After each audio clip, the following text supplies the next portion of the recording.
On New Year's Eve, I saw my lame husband scooping that bowl of spoiled rice into his mouth. My mother-in-law held her eldest grandson in her arms, feeding him braised pork, while cursing with a foul mouth, "Eat, eat, eat. All you know is how to eat, you useless man. This meat is for your nephew to nourish his brain." My husband didn't say a word, but carefully picked the only pickled vegetable leaf from the bottom of his bowl and placed it in mine. He smiled at me ingratiatingly. Like a stray dog afraid of being abandoned. "Darling, you eat this, the pickles are crispy. I'll just have the soup." Looking at his hands covered in chilblains, my eyes grew hot. I directly overturned the square table laden with fish and meat. In his previous life, he worked himself to death for this family, and in this life, no one will ever bully him again. The plate fell to the ground, and the braised pork, along with its oily sauce, splattered everywhere.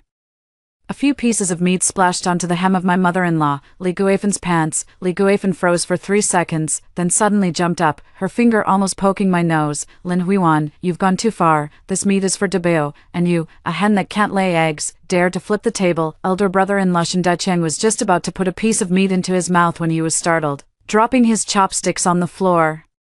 His chubby face trembled with anger as he slammed his bowl heavily against the corner of the table. "Second brother's wife, what madness is this? So what if we didn't let your husband eat meat? What good food does a cripple need? It's just a waste of grain." Sitting across from him, sister-in-law Zhao Lan hurriedly shielded her nephew Shindabeo, who was gnawing on a pig's trotter in her arms. She glared at me with her slanted, triangular eyes. "Sister-in-law, it's not that I want to criticize you.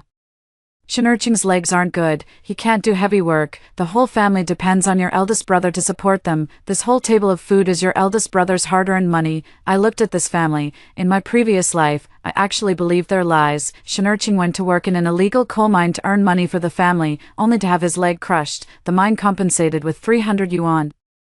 All of which Li Guifen used to buy a job for Shindaqiang and build a new house. Shinurching didn't get a single cent. Instead, he became the family's burden. The two of us live in a cow shed and eat leftovers. Shinurching, until he worked himself to death, was always grateful for his elder brother's support. I lowered my head and looked at the man beside me. Shinurching's face was pale, his crippled right leg curled up under the stool. He frantically extended his hands, covered in chilblains, to pick up the braised pork on the ground that had been dusted with dirt. "Mother, eldest brother, please don't be angry. Huiwan didn't mean to. I won't eat the meat, I'll clean it up right away." He wiped the picked up meat on his clothes and was about to stuff it into his mouth. As if trying to quell the commotion, a hand pressed down on his wrist. Shinurching looked up, his eyes filled with terror and humility. "Wife."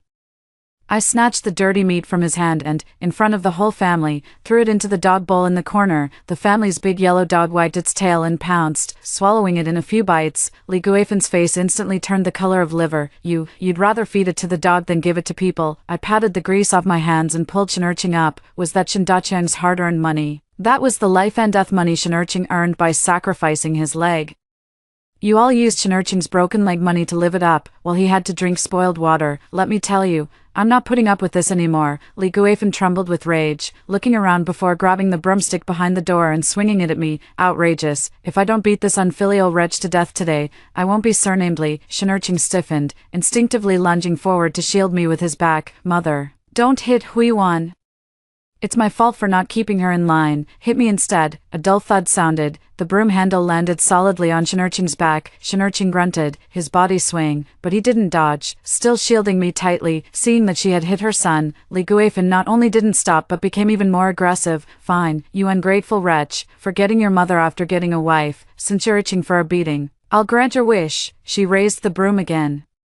I grabbed the broom handle and pushed hard. Li Guifen lost her balance and fell to the ground, wailing loudly. "Murder. The daughter-in-law is hitting her mother-in-law. What sin has the Shin family committed?" Seeing his own mother at a disadvantage, Shindaqiang rolled up his sleeves and stood up. His burly frame loomed over like an iron tower. "Lin Huiwan, you dare lay a hand on our mother?" Shinurching ignored the pain in his back, struggled to stand up on his injured leg, and spread his arms to block Shindaqiang's path. "Big brother, Huiwan is a woman. If you're angry, take it out on me." Shindaqiang simply reached out and pushed him. Shinurching lost his balance and fell directly onto the scattered shards of porcelain on the floor. The palm was cut by a porcelain shard, and blood immediately gushed out. "Ercheng!" I screamed and crouched down to check his wound. Shindaqiang stood watching us, spittle flying everywhere. "Second son, control your woman.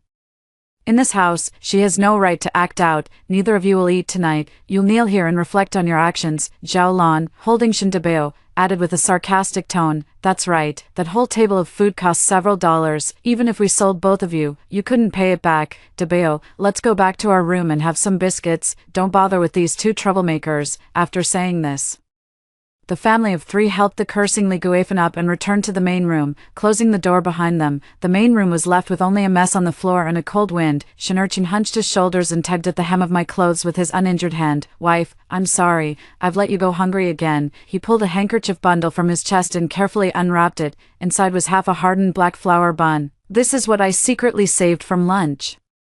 It's a bit hard, but it's not spoiled. Eat it quickly." Looking at that half bun, my throat tightened. In my past life, I despised him for being weak, for being disabled, and treated him with nothing but beatings and curses, yet it was this man who always put me first in matters of life and death. I took the steamed bun, broke it in half, and stuffed one piece into his mouth. Shinurchin froze, his eyes reddening, as if he couldn't believe I didn't look down on him.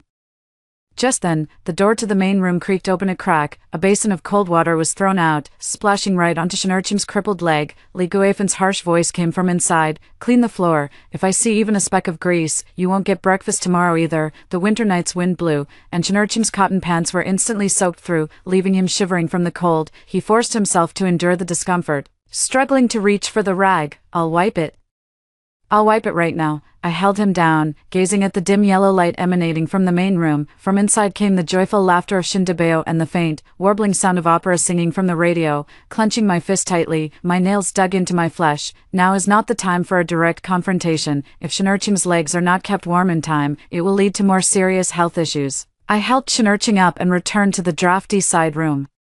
There wasn't even a stove in the room, and the bedding was black and hard, giving off a musty smell. I piled both quilts on Shinurchin's legs and found a few infusion bottles to fill with hot water to keep him warm. Shinurchin watched me bustling around, tears streaming down the corners of his eyes. "Wife, you should leave. Staying with a useless man like me will only bring you suffering." I ignored his nonsense, took off my coat, slipped into the quilt, and tightly hugged his cold body.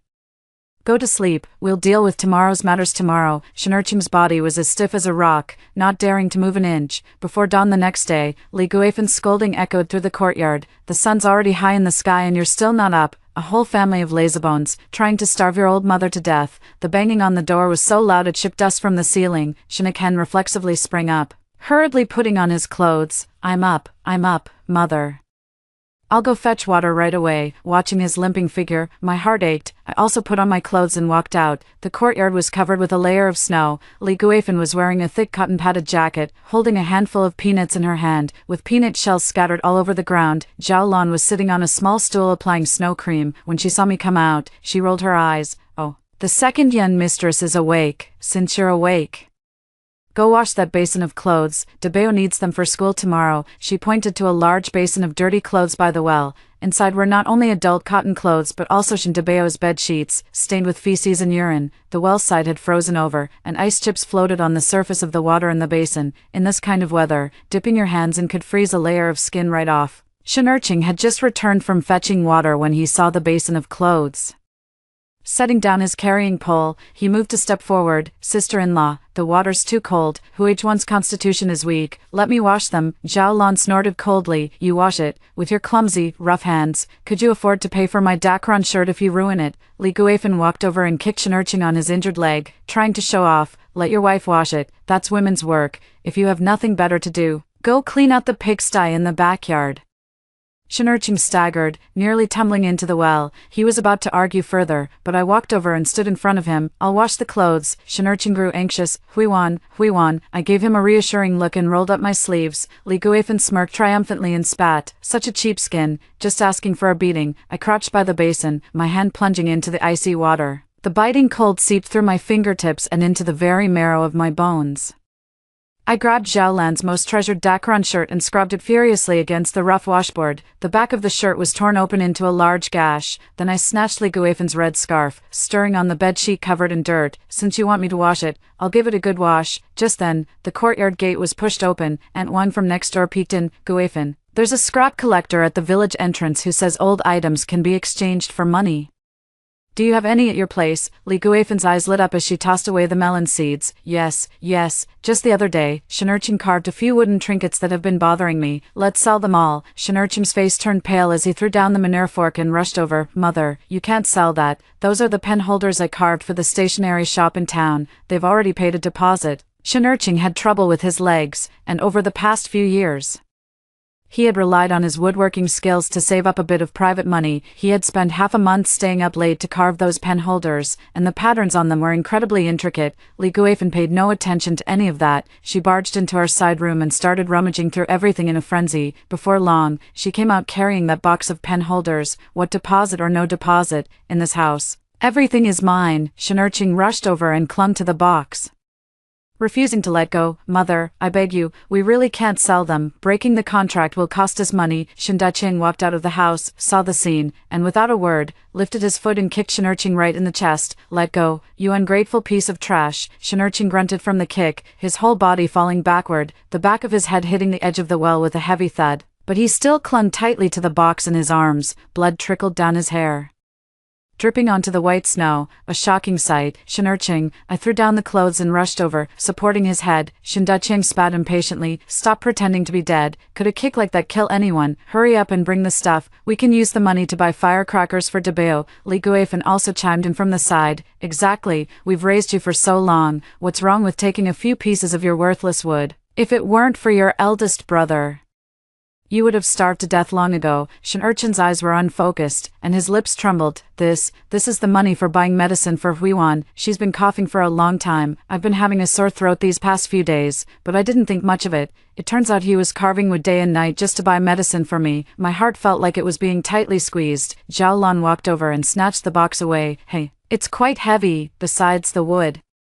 Is there some hidden money in here? She turned the box upside down right in front of us. A dozen or so exquisitely carved wooden pen holders clattered onto the snow-covered ground. A crumpled 5 yuan bill fluttered out. Shin Debeo cheered and picked up the 5 yuan. Oh, I can buy candy now. Zhao Lan stepped on a pen holder. It was one of Urching's most carefully carved pieces, featuring a magpie perched on a plum blossom branch. The pen holder shattered into several pieces. Shinurching's body trembled violently. Li Guifan not only showed no concern but instead pointed at my nose and scolded me. Great. So you really have been hiding private money. I always wondered why things kept disappearing from the house. Turns out there's a thief in the family. You jinx, hand over that jade pendant around your neck. That was left to you by your dead mother, wasn't it? Since you've entered the Shin family, it belongs to the Shins. It's just right to use it to cover Debeo's tuition fees, as compensation for your crime of hiding private money. That piece of jade is the only keepsake my mother left me, in my previous life. They tricked me out of that jade and sold it for a high price. The Shinurching family used that money to move into the city and live a life of luxury, while they left the seriously ill Shinurching in the countryside to die. In this life, they still want to pull the same trick. Zhao Lan reached out to grab the red string around my neck, handed over. I desperately shielded my chest, pushed and shoved until I slammed against the wall. Shinurching watched this scene unfold. He touched the blood trickling down his forehead and looked at his humiliated wife, Shinurching, who had always been submissive and lived like a dog. He held a sharp, broken piece of wood in his hand. His eyes, usually dull and humble, were now filled with red veins, radiating an unprecedented ferocity. Shinurching was still cursing and grumbling. What are you glaring at? Second, believe it or not, I'll cripple your other leg. Shinurching thrust the broken wooden stick into Shinurching's thigh. Though the thick winter pants prevented it from going deep, the sheer ferocity of the act stunned everyone. The air seemed to freeze for a second, then, a pig-slaughtering howl echoed through the courtyard. Ah, murder. Second brother's gone mad. Shinurching clutched his thigh, writhing in pain on the ground, the fat on his face trembling uncontrollably. Li Guifan was terrified, plopping down on the ground and wailing as she slapped her thighs. My son. Damn you, Shinurching.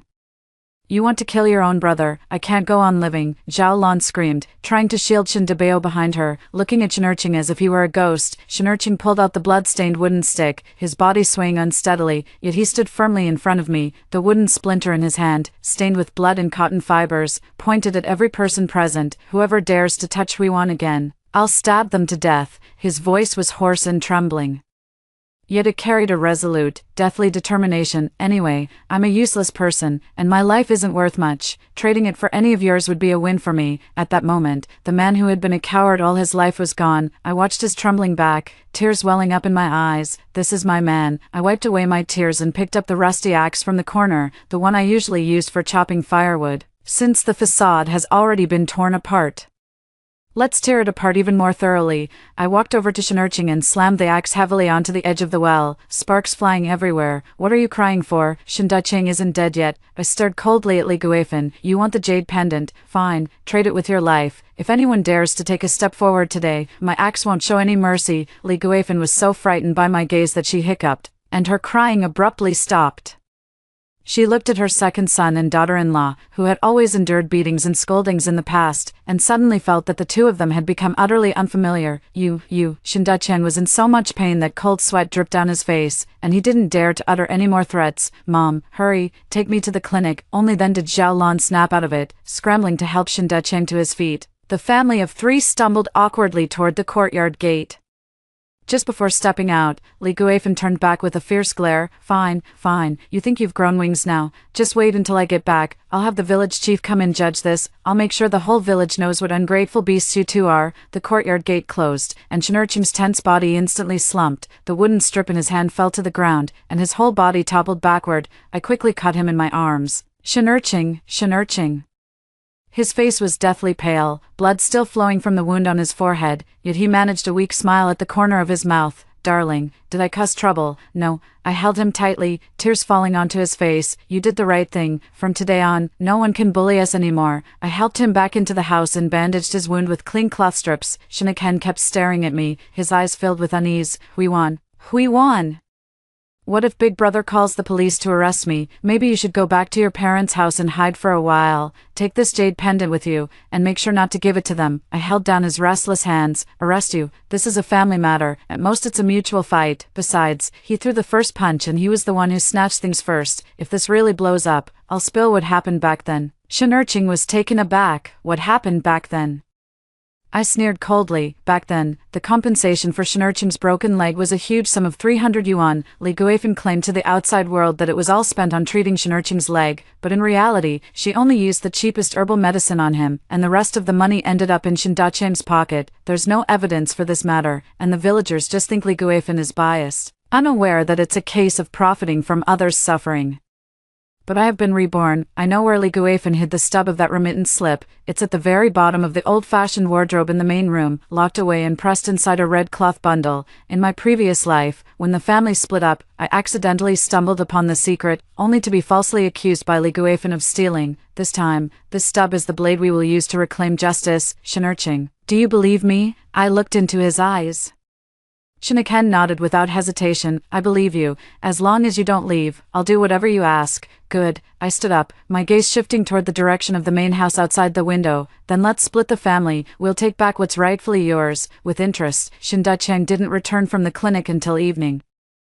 With thick bandages wrapped around his leg, he was supported by Zhao Lan. As soon as he entered, he lay down on the Kong in the main room, groaning. Li Guifan was in the courtyard, making indirect accusations, but she was ultimately wary of the weapons in my and Shinurching's hands, and didn't dare to charge in directly. She is waiting for the village party secretary and the elders of the clan to arrive tomorrow. She plans to open the ancestral hall, to drive us, the unfilial and rebellious ones, out, and to rightfully seize our property and that piece of jade. The sky has darkened completely. Shinurching has already fallen into a deep sleep due to excessive blood loss. I quietly got up and crept along the base of the wall to the window of the main room. Inside, Shinducheng's thunderous snores echoed. The door was bolted from the inside. I slipped a wire through the crack in the door and gently nudged the bolt. The door opened. I held my breath, took off my shoes, and by the moonlight from outside the window, I made my way to that old-fashioned wardrobe. Li Guifan was a heavy sleeper. As long as I didn't make too much noise, she wouldn't wake up. Fine beads of sweat broke out on my forehead. Suddenly, Shinducheng on the Kong turned over and mumbled something in his sleep. The money,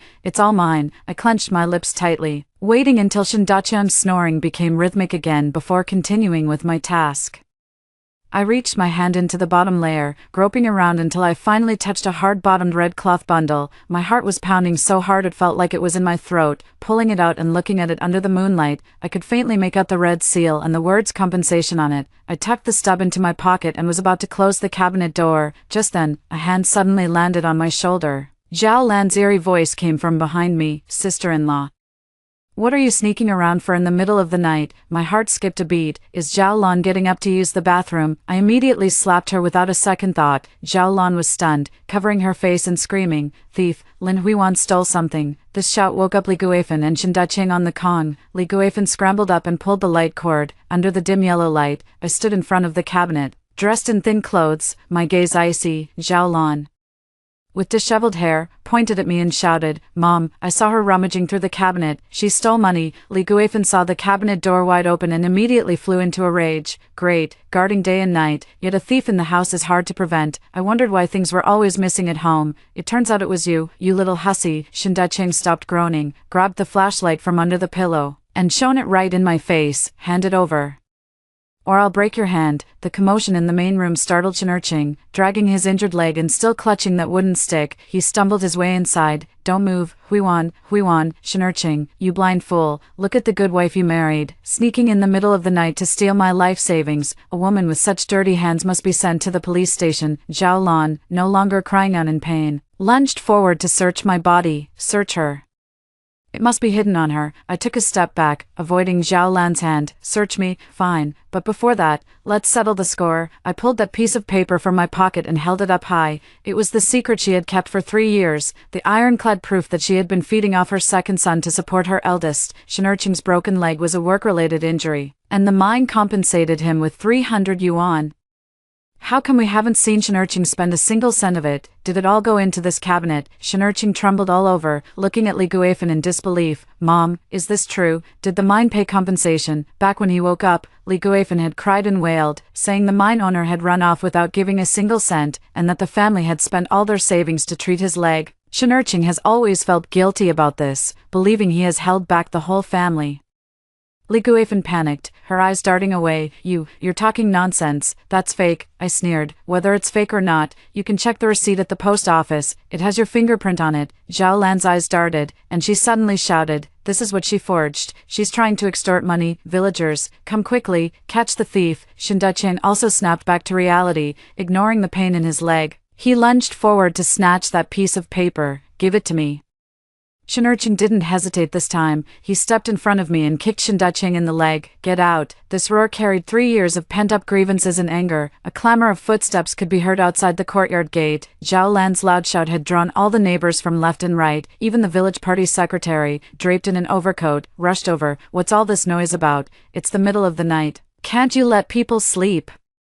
As soon as Li Guifan saw someone arriving, she immediately sat on the ground, slapping her thighs and taking the initiative. "Secretary, you have to stand up for me. My daughter-in-law stole money and even hit me. I can't go on living like this." The village party secretary was a man in his 50s, who usually preferred to smooth things over. Looking at the chaotic crowd in the room, he frowned. "Old Shen's family. Let's talk this out properly. Lin Huiwan, what did you take from your mother-in-law?" Li Guifan pointed at the note I was holding in my hand, playing the victim first. "That's it, that's Daqing's pay stub, but she insists it's Shen compensation money, and she even tried to extort 300 yuan from me." The surrounding villagers whispered among themselves. 300 yuan, goodness, that's an astronomical sum. Lin Huiwan always seemed like such an honest girl. How could she do something like this? Zhao Lan seized the opportunity to fan the flames. "Party secretary, this girl is just money crazy. Shen is disabled and can't earn money, so she's trying to scheme against her in-laws." I ignored the idle gossip and directly handed the deposit slip to the party secretary. "Uncle Wang, you're literate. Please read this out loud. Is this a pay stub or a remittance slip?" The village party secretary took the slip of paper and examined it carefully under the flashlight's beam. His face instantly changed. He looked up at Li Guifan, his expression complex. "This is a remittance slip from 3 years ago. The remitter is the finance department of the Red Star coal mine, and the payee is Li Guifan. The amount is 300 yuan. Remarks, compensation for Shen work-related injury." The crowd erupted in an uproar.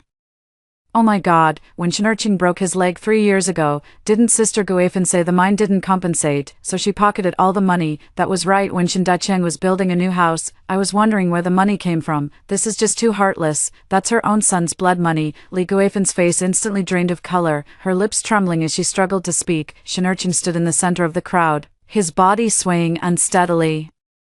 He looked at the mother who had always beaten and scolded him since childhood, yet he had always tried his best to be filial to her. "Mother, why I'm not afraid of hardship or exhaustion. Even when my leg was broken, I never blamed anyone. But that money, that was the money that could have cured my leg. If he had had that money back then to go to a major hospital for surgery, he would never have been left disabled. Li Guifan was so embarrassed and angry by the question that she stiffened her neck and shouted, "Why? Because you're the second son, Da Cheng is the eldest, and he'll be the one to take care of me in my old age and see me off when I die. What can you, a cripple, do? Giving you money would be a waste. Better to use it for your eldest brother to build a family fortune when Debeo makes something of himself in the future. He won't let you go hungry." Slap. Shinniken slapped himself across the face, though the force was not great. One of his hands trembled violently. Shinurching's eyes were bloodshot, tears streaming down his face. "From today on, I owe you nothing. This life was given by you, and the suffering of these 3 years has been repaid." He turned around, took my hand, and looked firmly at the village party secretary. "Uncle Wang, I want to separate from the family." Li Guifan covered her face and screamed, "Divide the family? No way. If you want to split, leave with nothing. The house and land belong to Da Cheng. Don't even think about taking a single cent." Zhao Lan also grew anxious. "That's right, the 300 yuan was spent long ago. If you want to split, pay back all the food you've eaten from the family over the years." Even at this point, the mother and her 2 sons were still scheming for their own interests. "Spend it all. Perfect, Uncle Wang. Here's the account I've kept. Shin Dacheng's current brick house cost 80, the gift money for Shin Dacheng's job purchase was 50, Zhao Lan's gold ring, 20 yuan, Shin Debeo's milk powder and snack expenses over the past 3 years. I've calculated every single item clearly for you. This is what I immediately wrote down from memory after being reborn. In my previous life, I worked like a beast of burden in this family, and I kept track of every expense in my mind. Moreover, although Shinurching has been disabled for the past 3 years, he has been weaving baskets and carving wood, contributing no less than 50 to the household each year. Meanwhile, Shin Dacheng keeps his wages for himself, eating and drinking at home." I slammed the notebook on the table. "If we're going to settle accounts, let's do it properly. The 300 yuan, half of it belongs to Shinurching, and it must be returned. And the money Shinurching has handed over these past 3 years. Give it back, if you don't pay." I looked at the villagers gathered outside the door. "We'll go to the county to file a complaint. Embezzling disability compensation funds, is that enough to warrant a prison sentence? Let the judge decide." Shin Dacheng's legs grew even weaker, and cold sweat poured down his face. His job had been bought in the first place. If this were brought to his workplace, he would definitely be fired. Li Guifan was also scared, though she was fierce. She was only tough at home. The moment she heard about going to jail, she immediately backed down. The village party secretary sighed and tapped his pipe. "Guifan, what you did wasn't right. If this really blows up, what about Dacheng's job? What about Debeo's future?" After a night of back-and-forth negotiations, in the presence of the village party secretary and several elders, the family division agreement was signed. Li Guifan couldn't come up with 300 yuan no matter what. So she had to give us the 2 dilapidated warehouses behind the old house, along with 2 acres of unwanted saline alkali land. To settle the debt, Shin Dacheng wrote an IOU for 150 yuan, to be repaid over 3 years. Although we didn't get any cash, we were finally free. On the first day of moving into the dilapidated warehouse, the wind whistled through the cracks in the walls. Inside, there was nothing but a broken wooden plank bed. Shinniken nervously rubbed his hands together. Huiwan, I'm sorry you have to suffer with me. This place is just too run down. I look at this place with bare walls, yet my heart feels more at ease than ever before. As long as no one is sucking my blood dry, life can always get better." I take out the jade pendant that I fiercely protected. "Shinurching, I won't sell this jade. It was left to me by my mother. But I know a way to make money. It's the early 1980s. And the spring breeze of reform and opening up has just reached our small county town. Everyone on the streets is dressed in grey-blue work clothes, but young girls are already yearning for the colorful outfits seen in Hong Kong and Taiwan movies. In my previous life, I worked for 10 years in a garment factory in the south, and it was there that I learned how to make use of this piece of jade, not by selling the jade, but through design. I had Shinurching sand down the broken pieces of wood and turn them into buttons. I drew patterns on the buttons and had him carve them. Meanwhile, I went to the scrap area of the county textile factory and spent a few cents to buy a large bag of fabric scraps. Back home, I pieced these fabric scraps together to create what was not yet popular at the time, large intestine hair ties and detachable collars with bows. Shinurching was skilled with his hands. The buttons he carved were exquisite and unique. I sewed them onto the detachable collars, instantly transforming those cheap scraps of fabric into high-end goods. The first batch consisted of only 20 hair ties and 10 detachable collars. On market day, Shinurching and I got up early. Shinurching was a bit shy about hawking, so I did the shouting myself. The most popular hair accessory in Hong Kong and Taiwan. Get trendy without cutting your hair. Just 50 cents, at that time. 10 cents could buy a pound of pork. Shinurching thought I was crazy and that it definitely wouldn't sell, but within 10 minutes, a group of young girls had crowded around the stall. Oh my, this is really beautiful. I've never seen anything like it at the Supply and Marketing Cooperative. This collar looks great under a sweater, just like wearing a new shirt. In less than an hour, everything was sold out, with the 1.5 yuan we earned in our pockets. Shinurching's hands were trembling. We won. This is just too easy to make money. He works as a carpenter, toiling away for a whole month just to earn a little over 10 yuan. I smiled and tucked his scarf in for him. This is just the beginning, Shinurching. Our good days are still ahead of us. With capital in hand, I began to expand the scale. I was no longer satisfied with fabric scraps. Instead, I went to the fabric market to buy dacron and corduroy. I designed several fitted dresses and had Shinurching handle the cutting and sewing machine work. Using his legs to operate the sewing machine served as rehabilitation. In just 3 months, we became the most popular stall in the market. The reputation of Lin's ready-made clothing has spread far and wide across the villages. Not only have we paid off the small debt we borrowed when we split from the family, but we've also managed to save 500 yuan. Shinurching's complexion has improved, and he has become more confident. He went to the best hospital in the county to have his leg re-examined, and the doctor said that as long as he persists with rehabilitation training, there is still hope for him to walk without crutches. Just as our lives were getting better and better, envious people came. That day, I was at my stall greeting customers. Suddenly, several aggressive women rushed over and threw a few pieces of clothing in my face. Refund. What kind of lousy clothes are these? They fell apart after just one wear, and they're made of black-hearted cotton. The leader was none other than Zhao Lan's sister-in-law from her maiden family. The surrounding customers stopped in their tracks, pointing and whispering. I picked up the garment and examined it. Although the style was the same as the one I made, the fabric was coarse and the stitching was crooked, clearly a shoddy imitation. This dress wasn't sold here, I said calmly. Zhao Lan's sister-in-law stood with her hands on her hips and cursed, "Bullshit, it's even sewn with your family's buttons." Everyone, look, Lin Huiwan made dirty money and won't admit it. From the crowd, Zhao Lan walked out, cracking melon seeds, pretending to be fair. "Oh dear, sister-in-law, this is your fault. Even though we've split the family, I can't just stand by and watch you cheat the villagers. Since there's a quality issue, you should compensate, double the amount." I looked at Zhao Lan's smug face. My mind is clear as a mirror. Ever since our business started doing well, Zhao Lan has been green with envy. She had someone copy my clothes, trying to ruin my reputation. Shinurching was so anxious that he was sweating profusely, wanting to explain, but he was shoved by a few shrews and couldn't get a word out. I grabbed Shinurching, stood on the bench, and said loudly, "Fellow villagers, Lin Huiwan, do business with a clear conscience, everyone. Take a look at the lining of this piece of clothing." I turned the counterfeit item inside out, revealing the loose threads inside. For durability, the edges of my family's clothes are all bound, but this one is simply hemmed. And these buttons, I took out a hammer and smashed it against the button on the fake clothing. The button shattered into powder. This button is made of pressed plaster, but my family's buttons. I took a wooden button we had carved from Shinurching's hand and smashed it forcefully against a stone. Ding dong, intact. My man, Shinurching, is the best carpenter in the surrounding villages. Every button is carved from solid wood, and each has a small Qing character on the back. I handed the real button to the people around me. Everyone looked and, sure enough, the buttons on the fake garment had no characters and crumbled with a single pinch. The truth was out.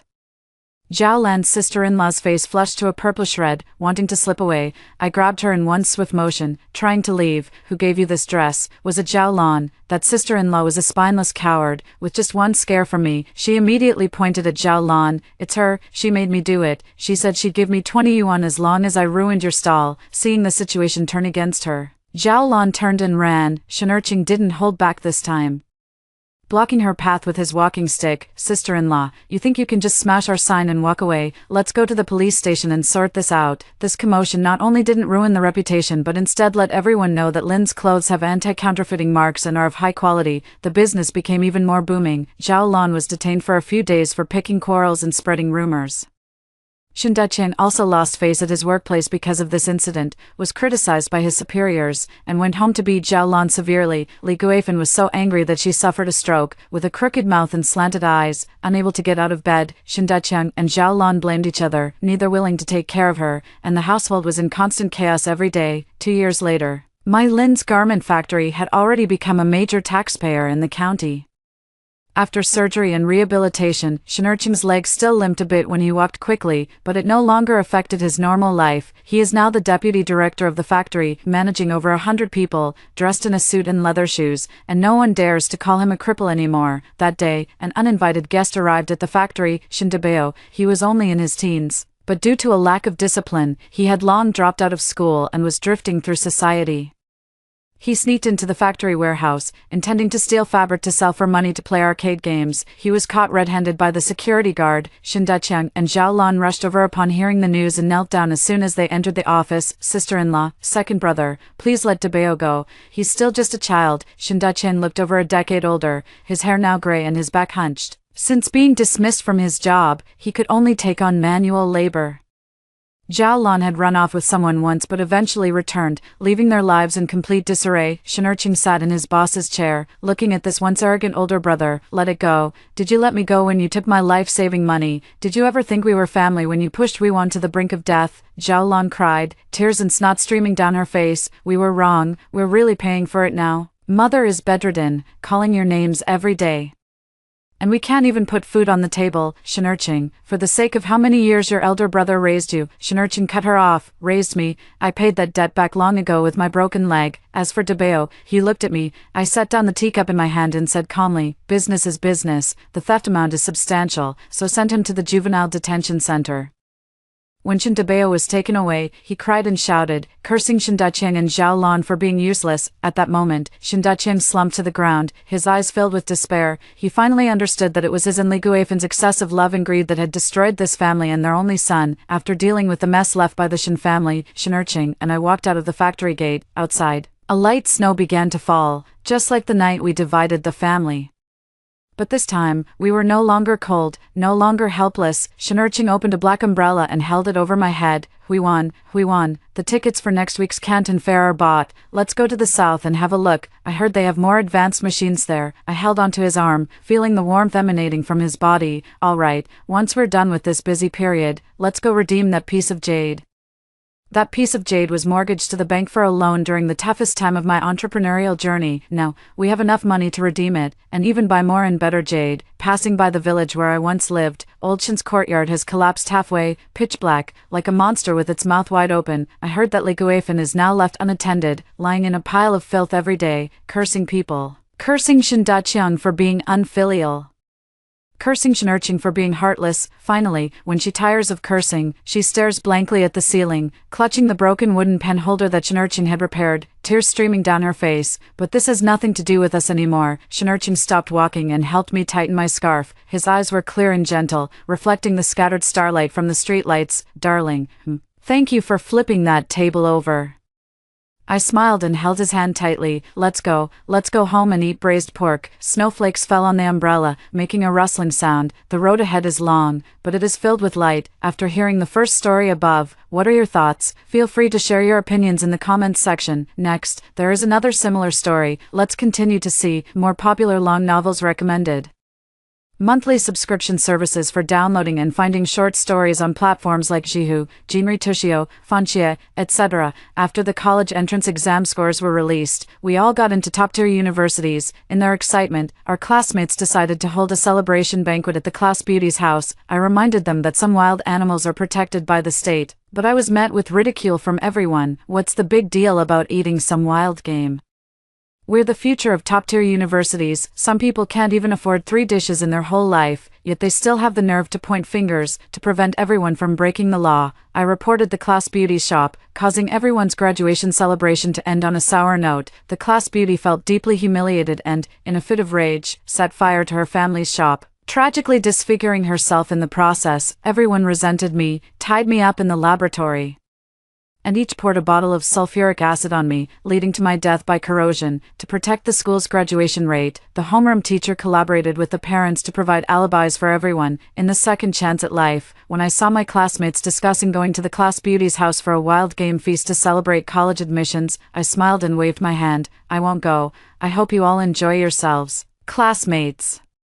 To celebrate all of us getting into top universities, my family's wild game shop just got a batch of premium goods. There are wild rabbits, pangolins, and freshly caught buntings. Wow, Pandolins, I heard they're super nourishing. Lily, you're really awesome. The yellow-breasted bunting is the legendary celestial ginseng. Lily's family really has some wild connections. Listening to their noisy discussion, I suddenly realized I had been reborn. Someone patted me on the shoulder. Jason.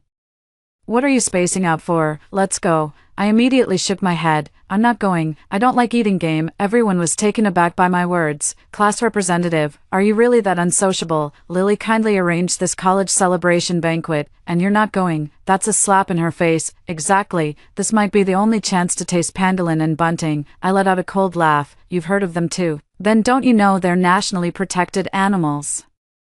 Eating them is illegal. Lily pouted in grievance. Do you look down on my shop? These game meats are from special channels, and no one cares at all. Qingmei Rose gave me a shove. Enough, Jason, shut your foul mouth and just follow me. She pushed me with such force that I nearly stumbled and fell. In my previous life, I advised them not to eat nationally protected animals to avoid being sentenced and having a criminal record.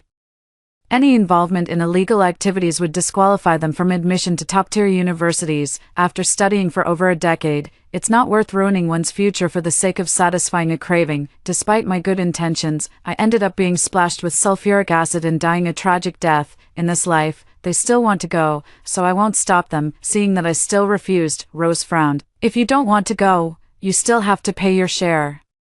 Lily already budgeted for your portion. I frowned. I never agreed, so why are you forcing a sale? Lily, did I ever say I would go to your store? Upon hearing this, the classmates all grew anxious. Class decisions are made by majority rule. Why are you being so stingy? Lily already gave everyone a discount. Are you so poor that you can't even afford this little bit of money? Lily's eyes were red with grievance. Jason, I know you've always had a problem with me, but this time, I was just trying to be kind. I shook my head gently. Kind, taking everyone to eat a nationally protected animal. How very kind of you. I'm not going. You guys can go if you want. Seeing me turn to leave, Rose snatched my phone. Pay the bill. She tried to unlock it, but after entering her birthday, she found it was incorrect. Did you change the password? Seeing her frown in confusion, I really don't understand where her confidence comes from. In the past, we were inseparable. But only because I was ranked first in our grade, and she was second. We've grown up together since childhood, attending the same school from kindergarten onward. Both sets of parents know each other and told me to take good care of her, a girl, but in her eyes, it turned into me being a simp secretly in love with her. I got my phone back and quietly turned on the recording. Lily, you all are going to eat wild game, but I'm not going. I can chip in, but how can you prove whether I overpaid or not? Lily smiled casually. That's simple. I'll take a picture of the menu and the receipt to prove I didn't overcharge you a single cent. Okay. I nodded upon hearing this. All right. I handed 200 yuan to Lily, then turned and walked away. Behind me, the mocking laughter of my classmates echoed, putting on airs. Just jealous of Lily's popularity, aren't you? Some people will never have more than 3 dishes in their whole life. I turned around and stared at them. It was Alice and Helen. In my past life, they were the ones who led the charge in throwing acid on me. They saw the sharp look in my eyes and immediately fell silent. Rose thought I had changed my mind. She held her best friend Lily's hand and looked at me smugly. Jason, if you kneel and apologize to Lily now, we might consider taking you along. I smiled and waved my hand. I won't be joining you. Enjoy your meal. Instead of going home, I went straight to the school.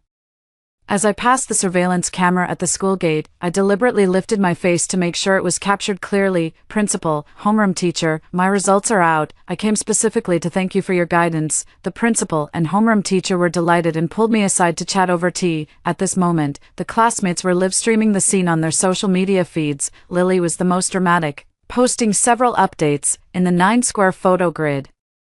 A large iron pot steaming with heat sat at the center of the round table, labeled Secret Recipe Pandolin Stew. The caption read, Special for the college celebration, my dad's signature dish. Rose also shared a video in which Lily, wearing disposable gloves, tore off a large piece of reddish-brown meat. This is a freshly killed Chinese pandolin. The camera pans across the dining table, with everyone eagerly holding their chopsticks. Ready to dig in, I quietly took a screenshot and saved it. After a while, Alice sent a video, hand-catching rice birds, so thrilling. In the shaky footage, 7 or 8 classmates walked toward the back hill with flashlights in hand. Lily's voice is particularly clear. Let me show you something exciting. The video ends with a freeze frame of a huge bird-catching net, with several fluttering small birds caught in it. I was instantly stunned. Eating nationally protected animals is already illegal. And you actually participated in catching them, suddenly. I received a voice message from Lily on my phone. Jason, 200 yuan isn't enough. check the bill, you need to pay an additional 120 yuan. In the bill, besides the Chinese pandolin, there was also a fee for the game experience of catching the yellow-breasted bunting. A total of 8 people participated. I sneered coldly, too lazy to engage with her any further. The style of the social media feed changed abruptly once again. Rose posted a video, #achievement unlocked.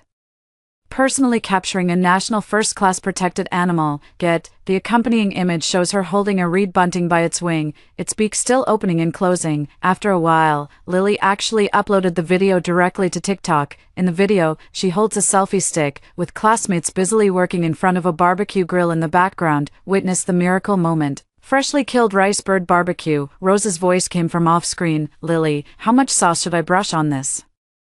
Brush on more to cover the fishy smell. She turned her head and winked at the camera. Some people still have time to regret now. I silently saved this video with the location tag. The homeroom teacher put down her teacup, and as soon as she opened her social media feed, she was instantly stunned. Crazy, absolutely crazy. He picked up the phone and immediately contacted Rose. After ringing for a long time, Rose finally answered. The homeroom teacher couldn't help but roar in anger. Are you all insane? Eating a nationally protected animal. This is a criminal offense. Rose had the call on speakerphone, and everyone on the scene couldn't help but freeze for a moment. Teacher, we didn't know. Lily said it was farm-raised. The homeroom teacher was so angry she was hopping mad. Why do you claim it's wild yourselves? Everyone exchanged glances, and the atmosphere instantly froze. The principal, standing nearby, sensed something was off. Student Jason, what's going on? The phone call was immediately hung up on the other end. Rose angrily threw the meat skewer in her hand onto the ground. Jason went to tattle. The classmates were so angry they gritted their teeth. He just can't stand to see us doing well. Lily fanned the flames from the side. I always said he had it in for us, that he's a petty person. Now look, he's dragged everyone down with him. Let's go settle the score with him. They ran into me as soon as they reached the school gate. Alice grabbed me by the collar. You sneaky bastard, how dare you snitch to the teacher? I calmly pried his hand away. I didn't say it. Lily's eyes were red, her voice trembling. If it wasn't you, then who could it be? You're the one who kept saying eating wild game is illegal. Now that the teacher has found out, are you satisfied? Helen shoved me. After 10 years of hard study, we finally got into a top university. And you want to ruin us? The homeroom teacher hurried over, frowning. What are you arguing about? I was just about to look for you. What on earth have you been eating? Rose suddenly laughed. Her tone relaxed. Teacher, it's fake. We just lost a game of truth or dare and posted it on social media as a joke. Lily immediately chimed in, forcing an innocent smile. Yeah, teacher, those photos were photoshopped. How could we possibly eat protected animals? Helen pretended to be wronged. Then shot a glance at me. Yeah, we were just fooling around. Who knew someone would take it seriously? The homeroom teacher eyed them suspiciously. Really, this isn't something to joke about. Everyone spoke in unison. Really, we didn't eat it. The homeroom teacher finally breathed a sigh of relief. That's good. Don't make foolish mistakes when it comes to important life decisions. The homeroom teacher patted me on the shoulder. Jason, you've been chatting with me and the principal for quite a while now. Thank you for the fruit basket. You can head back. The homeroom teacher's footsteps faded into the distance, but the atmosphere at the school gate instantly turned icy. Lily's smile vanished, her gaze turning sinister. Now there's no one to protect you. Alice pushed me against the wall. You're so good at pretending, aren't you? Keep pretending. He grabbed my hair and slammed my head against the wall. The back of my head hurt terribly, and when I touched it, it was bleeding. You brought this on yourselves.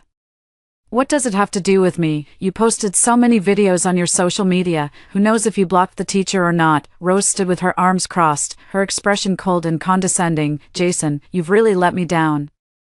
Your parents even asked me to look after you when we got to college, but she immediately shook her head. You have such poor character. Knowing you is truly my misfortune. Everyone crowded around, shouting and pressing me to the ground. What are you doing? Stop it. The security guard roared. You can't fight. Everyone instantly scattered, pretending nothing had happened. Lily smiled sweetly. Uncle, we were just playing around. The security guard looked at me suspiciously. Are you okay? Rose stepped forward, grabbed my wrist, and gave me a threatening look, whispering, think carefully before you speak, otherwise, I'll never talk to you again. I suppressed my disgust at her arrogance, wiped the blood from the corner of my mouth, and calmly looked at the security guard. I'm fine, thank you. Upon hearing this, everyone wore expressions of contempt, each feeling quite smug. Suddenly, Alice jumped up in fright. Holy crap. Quick, check Weibo. Lily's shop is trending. The entire class instantly fell silent, everyone lowering their heads and frantically scrolling through their phones. Hot search number 3, hashtag Chen's Wild Game Restaurant suspected of selling nationally protected animals. Hashtag hot search number 7, hashtag a high school graduate consumes Chinese pangolin. Hashtag the 9 grid photos clearly show pangolin meat on the table, bird catching nets in the backyard, and live buntings in cages, with the center photo featuring Lily taking a selfie with her phone, anonymous source reveals. The shop has long been illegally selling protected animals. These students not only eat them but also personally participate in hunting. At this point, there are already over 10,000 comments in the comments section. Are these students idiots? How dare they post about eating protected animals on social media? It is recommended to revoke their admission qualifications. Keeping them would only cause trouble. That girl showing off with her phone is disgusting. A thorough investigation is recommended. Alice's voice trembled with fear. Oh no, didn't we post these photos ourselves? Helen frantically deleted her social media posts. Delete them, hurry up and delete them. Rose angrily threw her phone to the ground. Deleting it is useless, it's already been screenshotted. Lily stared intently at her phone, her fingers trembling, then suddenly looked up and glared at me. It was you. You must have sent the photo to the media. I covered my wound. My expression calm. I wasn't even there, so how could there be a photo? Didn't you say it was photoshopped? Then what are you afraid of? Rose's phone rang. It was the homeroom teacher calling. Where are you? Get back to the principal's office right now. The entire class fell into a deathly silence, each face pale with shock. In the principal's office, the atmosphere had dropped to freezing point. The homeroom teacher pulled Rose aside. Did you really eat pangolin and yellow-breasted bunting? Helen was so frightened she almost burst into tears. Teacher, we were wrong. We were just curious. The principal put down the phone, his face as dark as coarse black cloth. I've just received a notice that the first-year university admission qualifications for all students involved in the case are suspended pending review. Hearing this, everyone was stunned. One by one, they panicked, not expecting such an outcome. In the hallway outside the principal's office, parents began to arrive one after another. Lily's mother grabbed me by the collar. So it was you who reported it, right? My husband has been arrested. How can someone so young be so vicious? Alice's parents pointed at my nose and cursed me. My son studied hard for 10 years, finally got into a top university, and now you've ruined everything. Helen's parents shoved me. How did your parents raise you? Can't stand to see others doing well, can you? I calmly took a step back. I didn't report it. Lily's shop was illegally selling protected animals, and the police shut it down. What does that have to do with me? Lily suddenly covered her face and burst into tears. Our shop has been open for so many years without any issues. Why is it only this time that? Sob. Alice immediately stepped forward to back her up. It was him who reported it. He even threatened us before, saying that eating game meat would leave a criminal record.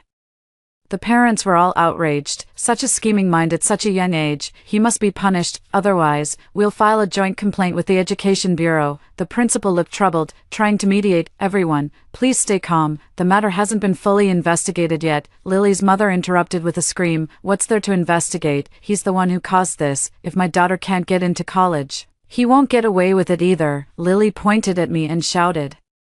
The culprit is Jason. He said eating wild game is very nourishing, which is why my family went to stock up, but then he didn't eat any himself. He set a trap to harm us. The principal frowned and tapped the table. Jason, there are now students accusing you of encouraging them to eat wild game. What do you have to say for yourself? I snorted coldly. I didn't. On the contrary, I warned them that eating protected animals is illegal. Lily's face flushed red with anger, and she couldn't help but sob. You're lying. It was you who said in the group chat that day, pangolins are highly nutritious, and eating them can even change your luck, which is why we went. The classmates immediately chimed in agreement. Yes, he even said, anyway, it can't be traced, encouraging us to post it on our social media. These people are truly rotten to the core. To frame me, they dare say anything. I raised an eyebrow and gave a cold smile. Where's the evidence?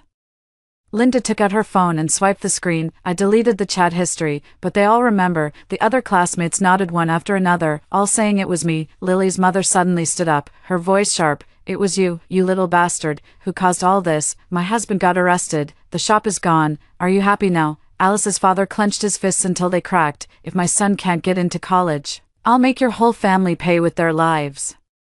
The homeroom teacher tried to intervene. Everyone, please calm down. The matter hasn't been clarified yet. Alice's father pushed the homeroom teacher aside. What's there to clarify? With so many children pointing fingers at him, how could it be false? Lily's mother suddenly rushed forward and slapped me across the face. I'll teach you to harm others. My cheek was red and swollen as I stumbled backward, hitting the wall. Other parents swarmed in, some pulling my hair, others kicking my legs.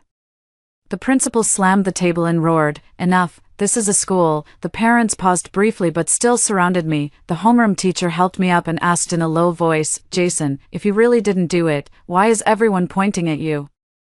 Blood trickled from the corner of my mouth as I looked into the homeroom teacher's disappointed eyes, my heart completely turning cold. "Are you sure the records were really deleted clean?" Lily's expression froze, and the other classmates also avoided eye contact. The principal sensed something was off. "What do you mean?" I slowly pulled out my phone. "Fortunately, I have evidence." The entire room fell into a sudden, dead silence. I presented the evidence from my phone. The voices of the classmates. "Lily kindly arranged a celebration banquet for your academic advancement, and you're not going. Isn't that a slap in her face?" "Exactly. This might be the only chance to taste pangolin and sparrow." My voice. "You've heard of it too. Then you must know it's a nationally protected animal. Eating it is illegal." Lily's voice. "Do you look down on my family's restaurant? These wild game are sourced through special channels, and no one cares at all." The students hung their heads upon hearing the recording. The principal angrily slammed the table. "Absurd. Jason clearly tried to talk you out of it, yet you still went, and you even tried to frame him." Lily pouted, unwilling to admit her mistake. "He's the best at saying one thing to your face and another behind your back. This recording is just one-sided and doesn't prove anything." The other students nodded in agreement. "Right. Would we all collectively frame him? Clearly, it's his fault." Rose stared into my eyes. "Jason, just admit it. Don't drag everyone down. None of us knew anything about it. You were the mastermind behind the plan, so you should take responsibility for what needs to be done. I'll explain things to your parents for you." The homeroom teacher frowned and thought, if only one person made a mistake, we could still preserve the school's college acceptance rate. The principal's eyes flickered. As if weighing the pros and cons, some parents made a suggestion. "Make him write a confession." "No, I am surrounded by everyone, as if I were prey." I clenched my fists in anger. "I didn't do it. I won't write it." The parents angrily stepped forward. "You won't leave this door until you write it." Their eyes were bloodshot, as if they wanted to tear me apart. Suddenly, police sirens blared at the school gate, and 2 officers strode in quickly. "We've received a report that someone here is consuming and capturing a nationally protected first-class animal."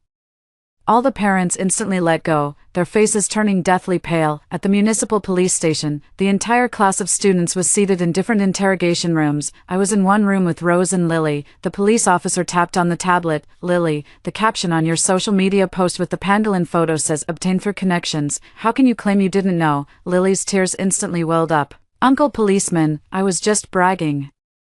It was actually just farmed crocodile meat." The police officer sneered and pulled up the video. "So the buntings on the bird-catching net in the back mountain were also photoshopped." Rose quickly nodded. "That was us playing a wilderness survival variety show cosplay." Props. The criminal investigation team leader came in carrying an evidence bag. "Just recovered class group chat records." The projector lights up. "Lily, pangolin. Freshly killed tonight." Rose, "Won't we get caught?" Lily, "Don't worry. The law states that as long as you're unaware, even accidental consumption is fine." Seeing the evidence, Lily's face darkened, and she suddenly pointed at me and screamed, "He forged it. He's really good at hacking." Rose quickly nodded in agreement. Yes, he even hacked into the school system to change grades before." The police exchanged glances, and I laughed out loud beside them. Lily glared at me angrily, still laughing. "It's just you, this scum, who can't stand to see us doing well." The police suddenly slammed the table, still not telling the truth. "Do you know who reported you?" Rose coldly crossed her arms. "Who else could do such a despicable thing besides him?" The police officer sneered. "The person who reported this wasn't this student at all. It was the Wildlife Protection Association that proactively reported the case based on photos from social media." Lily shook her head in disbelief. "How is that possible? That was clearly a private moment on my social media." The police held up the phone in the evidence bag. "Your TikTok post included a location tag, and the likes list includes animal protection volunteers. Article 341 of the criminal law. Anyone who knowingly hunts or kills protected animals illegally shall be sentenced to imprisonment of up to 5 years. Rose was so frightened that her mouth fell open, and Lily's hands trembled. "Officer, we didn't know it was this serious." The criminal investigation captain tossed out the file.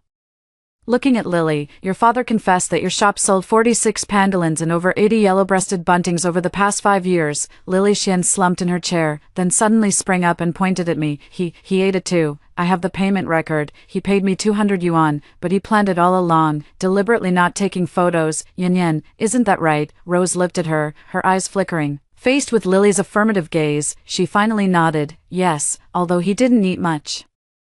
He did eat some. The police officer turned to look at me. I sighed inwardly. Rose's parents often travel abroad for business trips, so I frequently bring her back to my place for meals. Our families know each other well, and I never expected her to be such a jerk. You guys always have to tell such naive lies. I pointed to the phone that had been handed over. My phone has a recording that can prove I didn't go. And I even tried to persuade them, additionally, while they were at Lily's shop.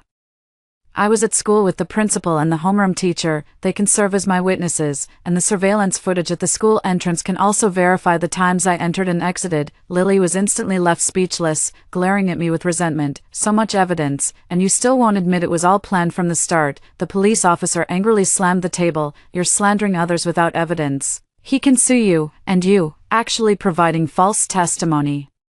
Do you know the consequences? I coughed, clutching the painfully throbbing wound where I had been struck. Officer, I demand a medical examination for my injuries. I want to press charges against them for assaulting me. Hearing this, they were immediately stunned. Rose stared at me intently. Don't go too far. The parents acted on impulse. It's your fault for not explaining clearly in time. I let out a cold laugh. Didn't I explain clearly, officer? I had already denied it multiple times before they took action. I recorded the entire process. As soon as these words were spoken, Lily's expression changed as well. What do you mean? There are recordings and surveillance everywhere. What exactly are you feeling guilty about? I held back the pain and glanced at her disdainfully. You think it's justified to hit people and slander them, but when I preserve evidence, it suddenly means I'm feeling guilty. How utterly absurd and ridiculous. Lily and Rose both looked very upset, not knowing what to do. I went to the hospital to have my injuries examined, while the entire class remained detained and under guard. When I returned to the police station's mediation room, Lily, wearing handcuffs, suddenly threw herself in front of me. Jason, please, my dad has already been arrested. Please don't sue my mom anymore. I apologize to you on her behalf. The other students also chimed in one after another. Yeah, we're all classmates here, so you should just let it go. Looking at your condition, it doesn't seem like a serious injury. Don't go overboard. The police officer spoke coldly from the side. According to the hospital's assessment, Jason has 2 broken ribs and multiple bruises on his body. The medical expenses and subsequent rehabilitation costs are estimated to be between 20,000 and 30,000 yuan. Alice muttered softly. His family is wealthy. What does this amount of money matter? Lily suddenly thought of something, and her eyes immediately lit up. Doesn't your family know someone in the Education Bureau? Have your dad put in a good word for us?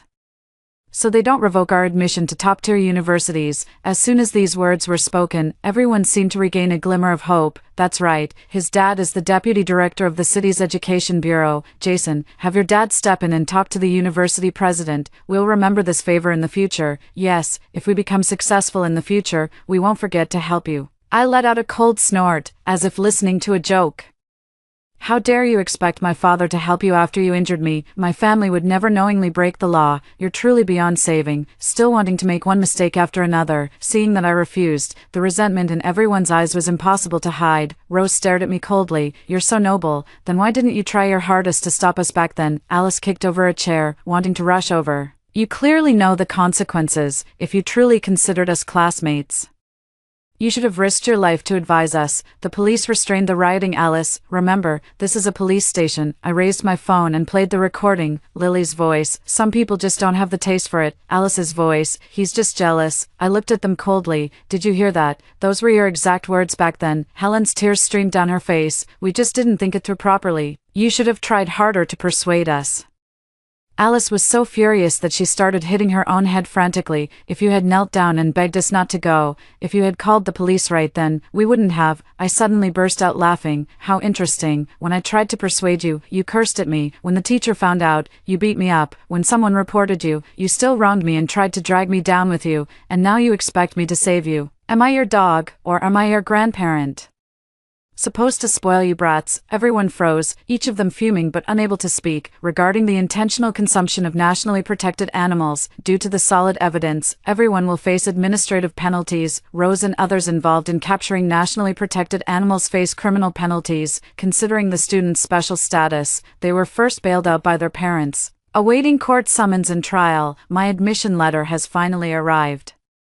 The principal and homeroom teacher congratulated me, but their expressions revealed deep disappointment with our graduating class. Lily received the message and rushed to the school with a group of classmates. How dare you still get to go to college? We've found out that it was your aunt who reported us for eating game. She's from the Wildlife Protection Association. You planned this all along. I frowned. This was another false accusation. My aunt has been studying rhinos in Africa for 5 years without returning home. If you're going to lie, at least make it believable. Lily suddenly grabbed a chair. Since we're all doomed anyway, don't think you'll get off easy. The homeroom teacher went to stop the other rioting students, and Alice took the chance to grab my hair and slam my head against the wall. Alice whispered devilishly in my ear, "Fight back, hit me. As long as you fight back too, it's mutual combat. Tsinghua and Peking University will immediately disqualify you." The back of my head slammed against the wall, and blood splattered onto the character. Goodness, in my school's motto, strive for self-improvement and pursue the highest good. The principal angrily slammed the table. "Stop, you are making one mistake after another, knowingly breaking the law and ruining your own future." The security guards rushed in and separated us. I pointed to another phone set up nearby.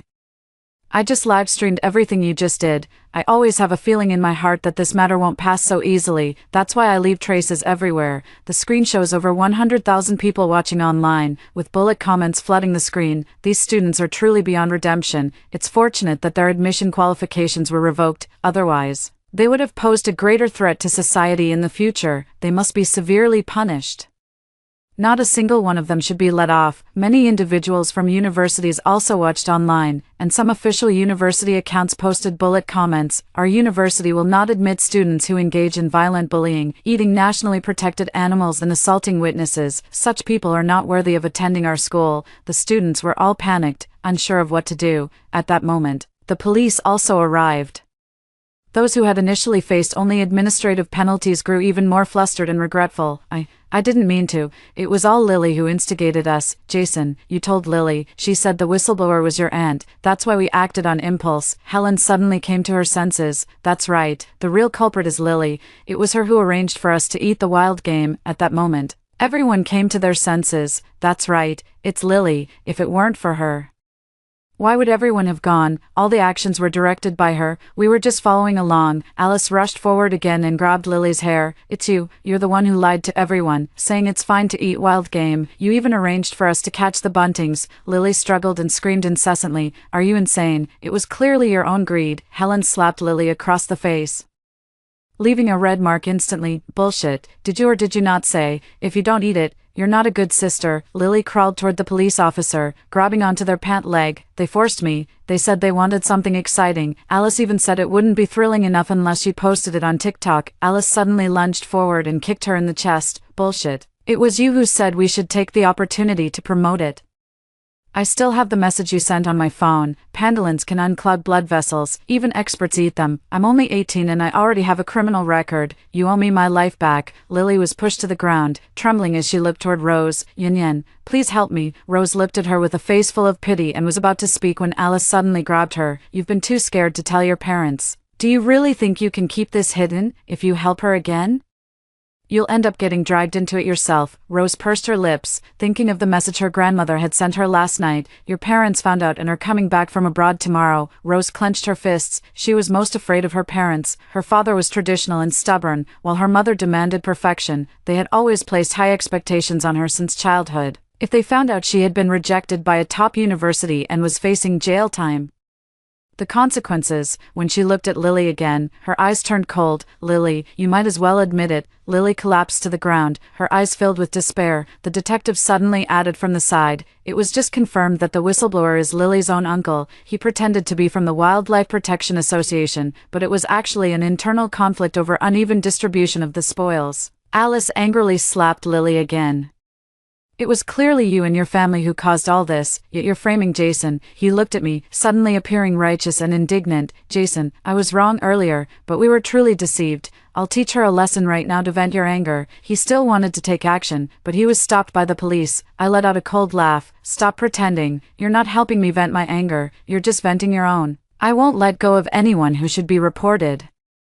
Helen suddenly knelt down. Jason, I was just possessed by a demon. Please spare us. Rose also looked miserable at that moment. We've been classmates for years. I looked at her coldly. Years of being classmates. You didn't think about our old friendship when you framed me. A loud voice drifted in from outside the door. That's right. Not a single one can be spared. My parents are here. After my parents entered, the other parents also crowded around the door. My father hugged me, shielding me in his arms. My mother raised a stack of documents, her voice resounding with force. Everyone, it has just been confirmed that Lily only scored 380 points on the college entrance exam, which is not enough for any undergraduate program. The entire room erupted in an uproar. Lily's face instantly turned deathly pale. That must be a system error. My mom played the recording on her phone again, and Lily's voice came through. Uncle, when you report it, make sure to emphasize that it was a class gathering and drag Jason down with us. Dad, bring out the pandolin and the yellow-breasted bunting. I want to treat the whole class to a farewell meal. Once they all have their admissions revoked, netizens will just call them ignorant and say they deserved it. Rose looked at her in disbelief. You